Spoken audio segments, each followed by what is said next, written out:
welcome back to Be Expert. You are watching your biology teacher Nidhi and मैं आपको अपनी last video में बता चुकी हूँ कि मैं कोई नई वीडियो प्लान कर रही हूँ which is most important topics, that is most wanted topics for NEET 2020.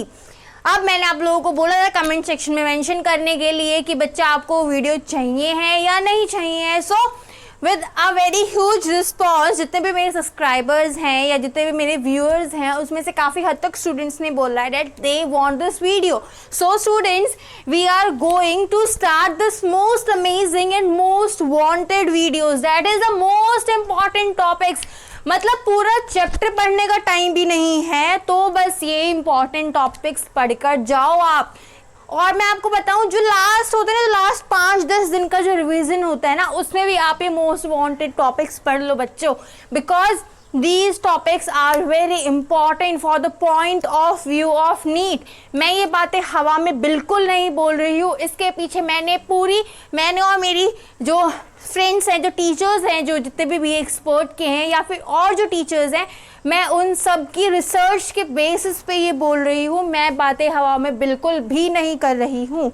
So students, let's start with this most wanted session, that is most wanted topics of NEET 2020, which are going to help you to score very good in biology.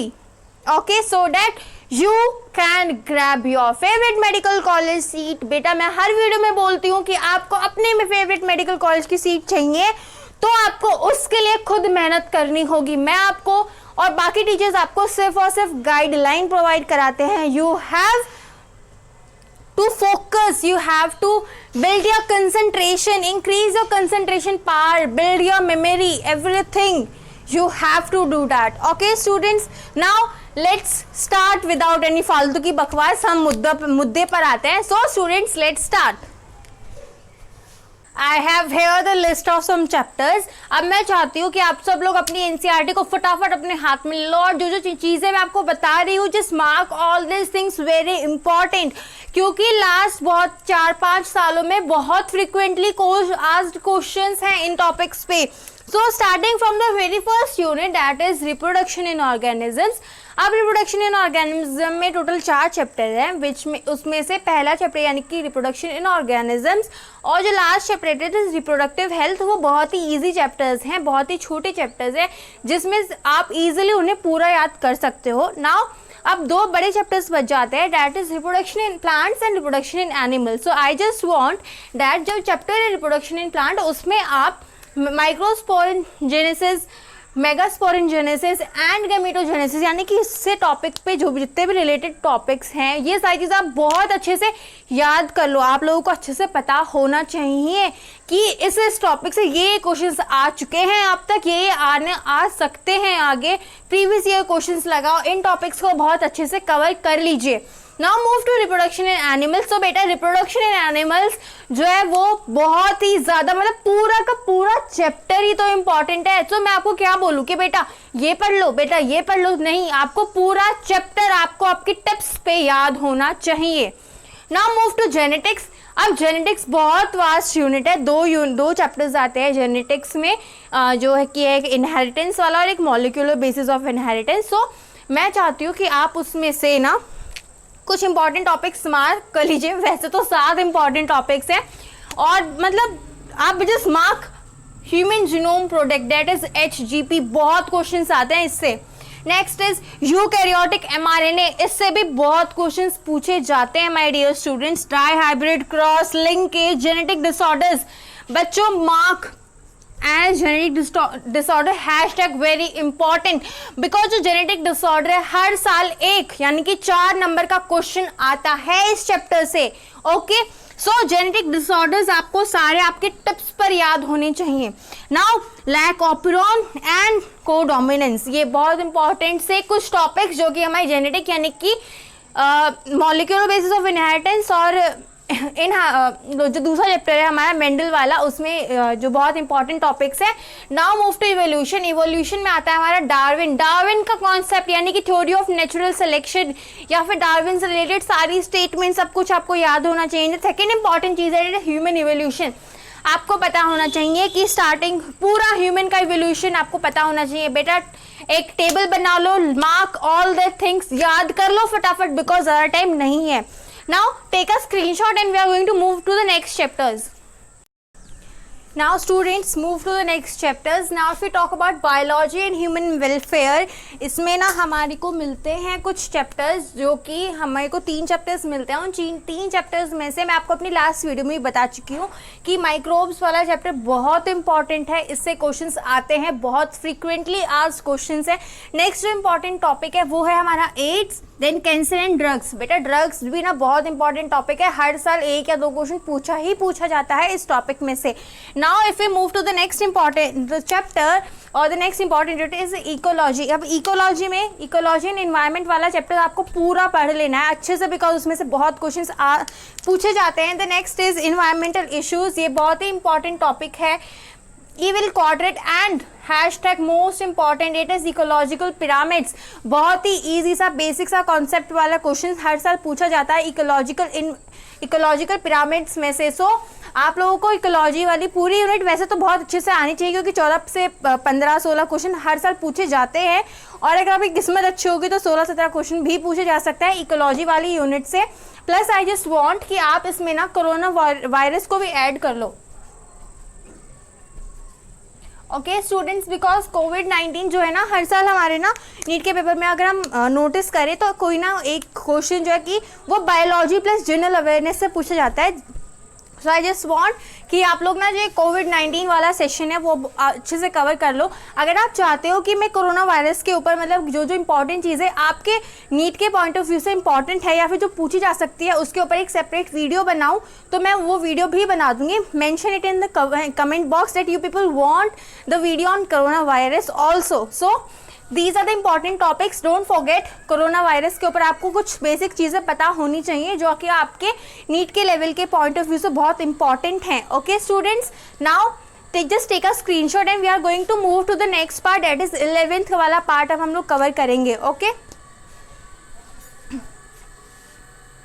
So student, now if you talk about the 11th portion जो कि बहुत important है। So if you talk about the very first chapter it is living world. Living world में आपको पढ़ना है nomenclature and taxonomical aids.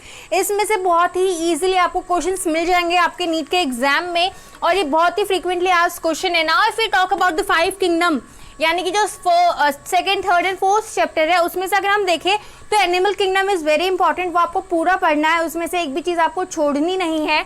Now that मोनरा and fungi आप ये बहुत इजीली करने वाले हो। ये दोनों जो टॉपिक्स हैं 2nd चैप्टर के वो बहुत इंपॉर्टेंट है। Now if you talk about plant kingdom तो प्लांट किंगडम में आपको जो बहुत अच्छे से पढ़ना है वो है टेरिडोफाइट्स और जिम्नोस्पर्म्स। जिम्नोस्पर्म्स की कैरेक्टरिस्टिक्स आपको बहुत अच्छे से याद कर लेनी है क्योंकि ये सारी चीज़ें आपके नीट के पेपर में आपको 101% मिल ही जानी है। Now if we talk about the second unit that is structural organization, so structural organization में आप लोगों को ध्यान रखना है कि आप कुछ सिलेक्टिव पोर्शन बिल्कुल ना छोड़ो। जैसे कि प्लांट्स में अगर हम बात करें तो रूट एंड लीफ एनाटॉमी आपको बिल्कुल भी नहीं छोड़नी है, you have to learn all this. And in animal की बात करें तो हम एपिथेलियल टिश्यू को बिल्कुल भी नहीं छोड़ने वाले हैं बिकॉज एपिथेलियल टिश्यू पे हर साल क्वेश्चन बनता ही बनता है। सो स्टूडेंट्स, मैं आपको बता चुकी हूँ इन 3 चैप्टर्स में जो इंपॉर्टेंट टॉपिक्स हैं, आप लोग चाहे पूरा सिलेबस पढ़ रहे हो या फिर सिर्फ इंपॉर्टेंट टॉपिक्स कवर कर रहे हो, आपको इन सारे टॉपिक्स से बहुत ध्यान रखना है। You have to just learn all this, ठीक है? अपने दिमाग में सब कुछ बैठा लो अच्छे से इन सारे टॉपिक्स पे। Now take a screenshot and move to the next portion.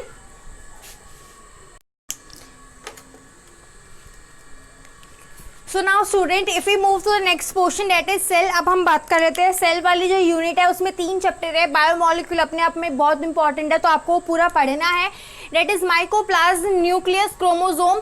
In topics को आप बहुत अच्छे से रट लोगे, बहुत अच्छे से पढ़ लोगे बिकॉज ये न्यूक्लियस और क्रोमोसोम वाला पोर्शन है, आपको आगे जाके जेनेटिक्स वाले चैप्टर्स में भी बहुत एक अच्छा रोल प्ले करेगा आपके कॉन्सेप्ट बिल्डअप करने में। Now if you talk about, अब हम बात करें जो सेल डिवीजन वाला चैप्टर है उसमें ना आप चाहे कुछ पढ़ो या ना पढ़ो, बस आई जस्ट वांट कि आप मियोसिस का प्रोफेज 1 पढ़ लो जिसमें ना आपका काफ़ी हद तक आपको पता चल जाएगा कि माइटोसिस, मियोसिस मतलब जितना भी जो 3 जो हमारी साइकिल्स हैं, अगर आप सिर्फ एक प्रोफेज 1 पढ़ लेते हो मियोसिस में तो उसमें काफ़ी हद तक आपके सारे कॉन्सेप्ट क्लियर हो जाएंगे।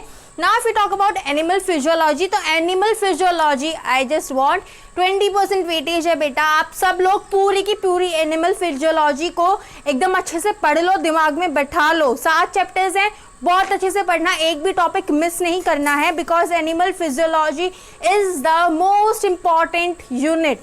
Now if you talk about plant physiology, तो मैं आपको बता चुकी हूँ कि प्लांट फिजियोलॉजी में 5 चैप्टर हैं, 6% वेटेज है, सो आप ज़्यादा कुछ नहीं, जो इंपॉर्टेंट टॉपिक्स हैं वो आप पढ़ना ज़रूर, जैसे कि C4 pathway, kranz anatomy, krebs cycle, ETS complex, glycolysis, water transport pull, movement in phloem, यानी कि movement of water in phloem. अब आप इसमें फोटो पीरियोडिज्म भी ऐड कर सकते हो। ओके स्टूडेंट्स, सो ये हैं कुछ इंपॉर्टेंट टॉपिक्स जो मैं आपको बता चुकी हूँ।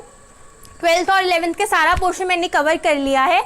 मैं जस्ट चाहती हूँ कि जो बच्चे जिनके पास मतलब ज़्यादा टाइम नहीं है, जिनको लगता है कि यार सिलेबस कैसे होगा, so just cover these important topics, at least आप अच्छा स्कोर कर सकते हो, मतलब एक एवरेज स्कोर पे पहुंच सकते हो। और जो स्टूडेंट्स पूरा सिलेबस कवर कर चुके हैं, आई जस्ट वांट कि आप जो मैंने टॉपिक्स इस वीडियो में बताए हैं उनको बार बार रिपीट कीजिए। उस टॉपिक्स आपको बिल्कुल नहीं छोड़ने, ये सारे टॉपिक्स, क्योंकि इन सारे टॉपिक्स से आपको आपके क्वेश्चन में इन्हीं 2020 के पेपर में ज़्यादा नहीं बोल रही हो तो मैं 60-70% क्वेश्चंस मिल जाएंगे। ये टॉपिक्स बहुत इंपॉर्टेंट हैं। लास्ट 4-5 साल के प्रीवियस ईयर क्वेश्चन पेपर को एनालाइज करके मैंने ये डाटा कलेक्ट किया है with help of other teachers also. So मैंने आपको बता दिया है। Now students, it's all up to you कि आप पढ़ना चाहते हो, कैसे पढ़ना चाहते हो, क्या पढ़ना चाहते हो। अगर आपको मेडिकल कॉलेज में चाहिए है आपकी seat, if you want the medical college seat, तो आप लोगों को पढ़ना है।